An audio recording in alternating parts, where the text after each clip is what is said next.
Hi guys, good afternoon. Welcome to my YouTube channel, Kuya Mon Guitarra Vlog. Ah,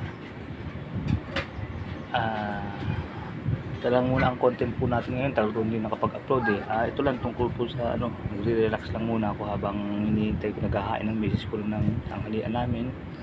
Tatapos ko lang maglaba. Nilabang ko yung kasi bukas doon ako matutulog sa nanay ko sa sa manggahan.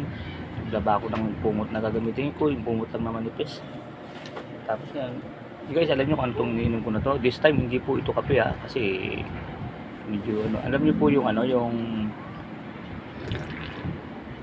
kasi yung ulam namin ngayon pritong isda, tsaka tinernohan namin ng mga halabos na, yung mga pinakuluan lang na talbos ng kamote, sasawsaw na talong, talbos ng kamote, talong, okra, isasawsaw lang namin sa sa kalamansi toyo na may bawang, ganun lang titerno namin sa pritong isda.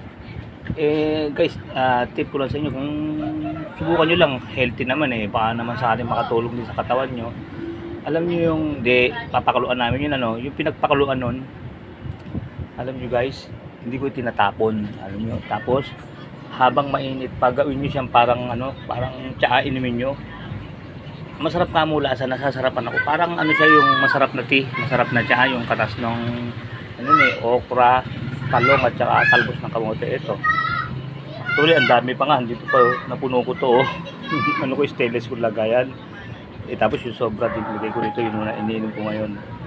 Total mahilig akong uminom ng habang nanonood kasi ko, nag-relax ako, nanonood ang TV dito sa tindahan habang nagbabantay. Mahilig akong uminom ng maligamgam na tubig. Di sakto ka ito, katas pa ng mga pinagpakuloang gulay. Ang ang thinking ko po rito, masustansya to, kaya sabi ko umitapon, inumin ko.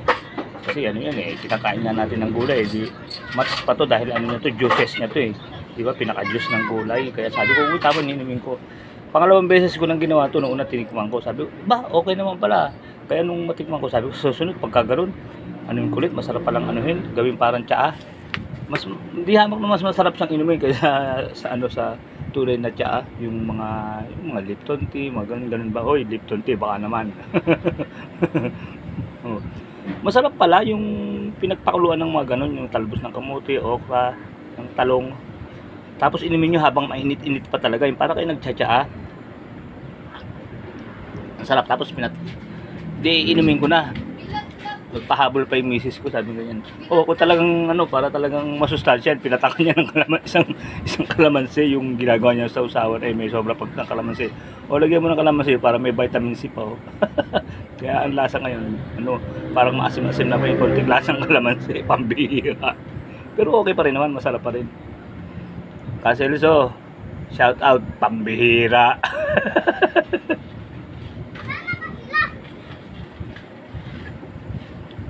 Ganun po kasi yung expression namin nung brother ko na yun Basta kami lang nagkakaalaman nung pag sinabi namin yun tatawa na kami. Pambira. Kasi mas masarap to kaysa ron sa Pero masustansya naman yung ginagawa natin, yung banaba, yung daon ng banaba. Pero sigurado masustansya rin to dahil gulay to di ba? Talagang ganun pagka pagka mga matatanda na may edad na, puro ang hinahanap na natin yung mga makakatulong sa katawan natin dahil siyempre yung mga katawang laman natin mga humihina na yan kailangan ng mga tulong ng mga kung ano-anong herbal. Sandali lang, papaalam na ako. Nagyaya ng kumain ng misis ko. Busin ko lang tong katas na hindi naman siya marumi. Siyempre iisipin nyo pinagpakuluan, siyempre bago pakuluan nyo lilinisin nyo muna siyempre, di ba huwag yung kung bagong pitas naman, baka kapipitas nyo, ilagay nyo, pakuluan nyo, siyempre baka may alikabok pa yun. Ipinugasan nyo muna para mainom nyo yung katas. Press from the, sa taniman, pinitas, siyempre may alikabok yun. Talbos ng kamote, siyempre minsan may alikabok din yun. Hugasan nyo maigi, para pinagpakuluan, pwede nyo inumin. Ito mga guys, Sige po mga guys, hanggang dito lang pala, gaya ng punan dati. Kuya Mon Guitarra Vlog, keep safe, keep healthy, always trust God. Maraming salamat po sa Diyos. Kaya nang kumain yung isa rin. Sa tindahan po ako, yun po, nanonood po ako ito po, libang ako habang nagtitinda. kabukas ng TV, nanonood ako ng mga happy movie, yung mga Home Along the Release, mga ganun-ganon, yung basta yung mga comedy ang paborito ko eh. Para ano, kumbaga, mga nakakasaya ng puso. Ayoko nagpapapanood ng mga drama, yung mga nakakalungkot, palulungkutin ka lang, ayoko ng mga ganun-ganon. Yung mga pampasaya ng puso, pinapanood ko. Sige po mga guys, bye-bye po. Thank you for watching, salamat po sa inyo. Shot muna. Ito na sinashot ko ngayon, hindi na nakakahilo. Ang ganito na puro tiyaan na lang. Masarap din pala may kalamansi. Nagkaroon siya ng yung parang maasim-asim siya. Oh, guys, another munting kaalaman kay Kuya Mon ha. Alam ko hindi naman makakasama sa inyo 'tong mga sinasabi ko sa inyo na to dahil hindi naman katas ng gulay to eh. Sige po, bye-bye.